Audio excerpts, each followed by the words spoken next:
Boa noite para todos. Hoje estamos nossa paraxá agora, graças a Deus, depois de que sobrevivemos os preparativos para Pesach, sobrevivemos depois a limpeza pós-Pesach, quer dizer, tinha limpeza antes de Pesach, limpeza pós-Pesach, sobrevivemos à festa de Pesach, voltamos para nossa paraxá com uma grande surpresa, que na segunda noite de Pesach começamos a contar Sefirat Omer, a contagem do Omer. A contagem do Omer na Torá, ela não é chamada de Sefirat Omer. É uma contagem que está escrito no Chumash Vaikra, que os Fartem Lachem, vocês vão contar para vocês Memacharat Shabbat. Essa palavra Shabbat, em hebraico, não necessariamente é o sétimo dia. A palavra Shabbat é o dia que você parou. Ou seja, um dia que é proibido fazer trabalho. Então, Yom Kippur é chamado Shabbat Shabbaton. E esse Yom Kippur pode cair no meio da semana. O Yom Tov pode ser chamado de Shabbat também. Quer dizer, é um dia sagrado, é um dia que você para seus assuntos mundanos. Então está escrito, vocês vão contar para vocês Memacharat Shabbat, num dia após o Shabbat. Que Shabbat é esse? Dizem nossos sábios que esse Shabbat é o primeiro Yom Tov de Pesach, não importa que dia da semana ele cai.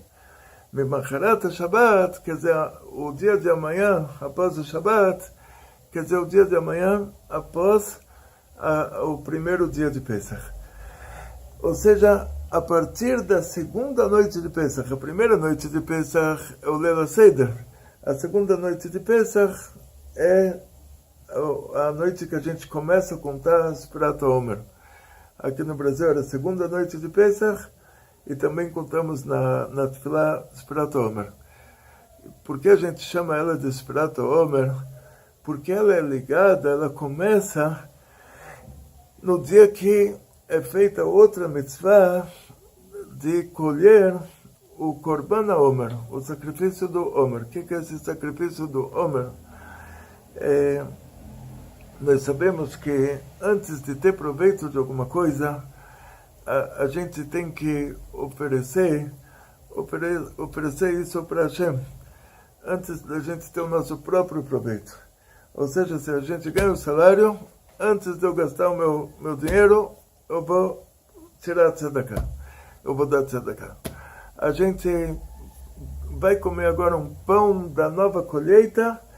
Antes de comer esse pão da nova colheita, a gente vai oferecer, a gente vai sacrificar um omer, que é uma medida de seorim, de cevada. Cevada que no Brasil é coisa rara. Nunca ouvi falar que tem aqui pão de cevada também. Não sei onde dá para comprar isso, mas nós sabemos que a cevada é um dos 5 tipos de cereais que se tornam hametz em Pesach.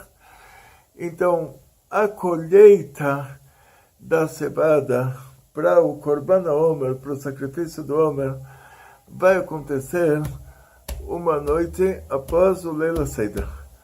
Então, sendo que a colheita dessa cevada e a contagem do Omer, elas coincidem, quer dizer, Hashem pede para a gente começar a contar, sem falar o que a gente tem que contar, mas fala que a gente tem que contar a partir do dia que a gente sacrifica o Omer, do dia que a gente colhe a cevada para esse Korban Omer. Então, essa Sefirá é apelidada de Sefirat Omer. Na verdade, a gente não está contando o Omer. Ela começou no dia que a gente colheu a cevada para um sacrifício chamado Omer, Korban Omer. Mas ela é uma contagem que ela vai determinar, principalmente, a festa de Shavuot. Como ela vai determinar a festa de Shavuot? Toda festa na Torá, fora Shavuot, tem uma data. Então, está escrito que no segundo dia do primeiro mês, aqui no caso do Torá não chama de primeiro mês, chama de sétimo mês, ou seja, o primeiro e o segundo dia de Tishrei é Rosh Hashanah. A Torá dá a data para Rosh Hashanah. O 10º dia de Tishrei é Yom Kippur. A Torá dá a data de Yom Kippur. O 14º dia do mês de Nissan é a data de fazer o sacrifício de Pesach. O 15º dia do mês de Nissan é Yom Tov, a festa de Pesach. Cada festa judaica ela tem um dia. Então, se a gente falou que a festa de Sukkot são Shalosh Regalim, 3 festas que a gente ia andando a pé até Jerusalém. Shalosh Regalim, quer dizer, 3 andadas, 3 caminhadas, vamos chamar isso, Shalosh Regalim, 3 caminhadas.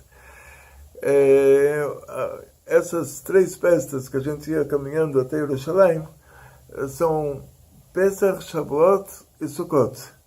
Sukkot, ela tem a data explícita na Torá, que é o dia 15 de Tishrei. Pesach tem a data explícita na Torá, que é o dia 15 de Nissan. E a Shavuot não tem data na Torá. Então, qual vai ser a data de Shavuot, da festa de Shavuot? A gente vai contar essa contagem de Pesach até Shavuot, Sheva Shabbatot, 7 semanas, e no final dessa contagem vai ser a festa de Shavuot. O que determina a festa de Shavuot é o final da contagem do Omer e não a data no calendário. Ou seja, se você foi espertinho e você viajou para economizar a passagem, você viajou daqui para o Japão, você foi passar Shavuot no Japão, na Austrália, você viajou daqui para o Japão, daqui para a Austrália, pelo Oceano Pacífico, aí você se complicou, porque mudou o dia, e a sua festa de Shavuot não vai cair no mesmo dia do que o mundo inteiro está fazendo. Porque a sua festa de Shavuot é de acordo com a sua esfera. E se a sua contagem mudou, porque você passou pelo Greenwich, você passou lá pelo Oceano Pacífico, onde muda o dia, aí a sua festa de Shavuot ela vai ser em outro dia. Por isso, de Pesach até Shavuot, você quer ir para o Japão, quer ir para a China, quer ir para a Austrália, você vai ter que ir do Brasil até o Oceano Pacífico, vai ter que passar pela África, vai ter que passar pela Ásia, você vai ter que dar a volta ao mundo para chegar no Japão, e você não vai poder ir daqui diretamente para o Japão, pelo Oceano Pacífico, para não mudar o seu dia de Shavuot.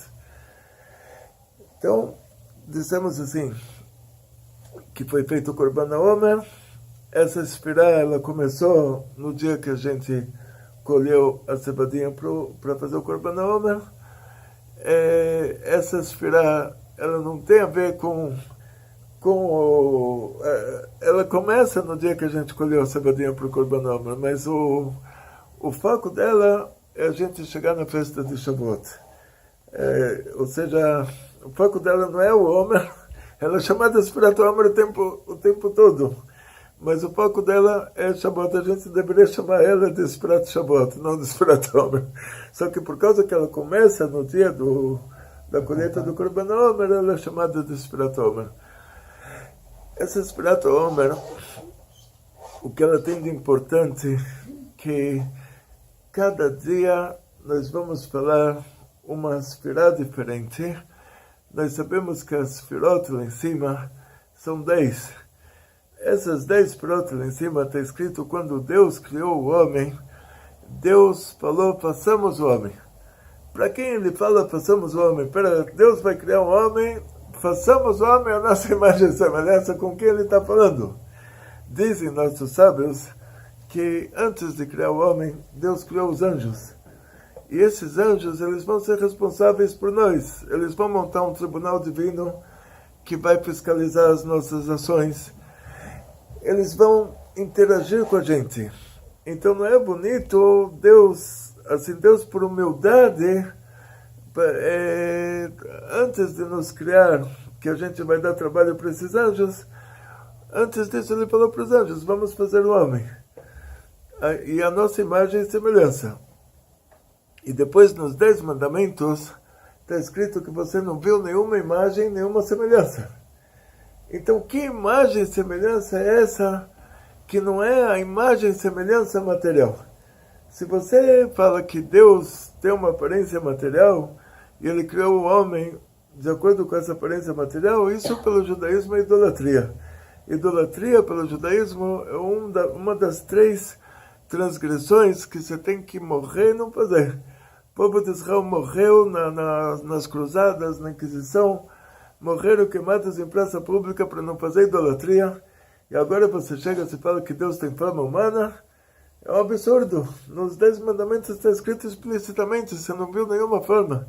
Então, que forma, que imagem é essa, que semelhança é essa? Então, essa imagem e semelhança são as 10 sefirot. Essas 10 sefirot, elas são 10 emanações que, antes delas, Deus é a essência do bem, a natureza de quem é bom é fazer o bem. Deus é a essência divina, Atzmut Mahut. Com as 10 sefirot, Deus já se revela como Chesed, como bondade, Deus já se revela como severidade, Deus já se revela como beleza, Deus já se revela de 10 formas diferentes. Então, essas 10 formas diferentes de revelação divina, elas vão ser a imagem e semelhança pela qual nós fomos criados. Quer dizer assim, que Deus tem bondade, Deus se revela no Sfirat HaChesed, então você tem que ser como Deus, você tem que ser bonzinho. Agora tem uma hora que você tem que ser durão. Quando você tem que ser durão? Então, Deus me livre, tem casos que não vamos entrar aqui, não é uma aula sobre ser durão, mas tem casos que você tem que ser durão. Então, nessa hora, você tem que ser como Deus, Sfirat HaKupra. Tem casos que, dá um exemplo para vocês, cada pessoa tem o caráter dele. Falando sobre as 3 primeiras sefirot, Chokhmah, Binah, Dat. Elas são, vamos chamar elas de intelectos. O intelecto, a Chokhmah é expansão, é uma ideia. A ideia é expansão, não tinha nada, agora surgiu a ideia, é o tudo do nada. Binah, que já é o segundo nível de intelecto, é pegar essa chokhmah, essa expansão, e dividir ela em partes pequenas. Você conseguir entender o que é essa ideia. E dat é a conscientização da ideia. Então a gente vai ver que nas sefirot vai ter o lado direito, que vai começar com a chokhmah, o lado esquerdo vai começar com a binah, e o lado do meio vai começar com a dat. Depois, as midot. Então, isso que a gente falou antes eram intelectos, agora vão ser midot. Midot vão ser as qualidades. Direita, embaixo da chokhmah, chesed. Esquerda, embaixo da binah, gvura. E no meio, embaixo da dat, vamos ter a tiferet. E a gente vai analisar cada uma dessas 3 midot. Um segundinho só. Muito obrigado.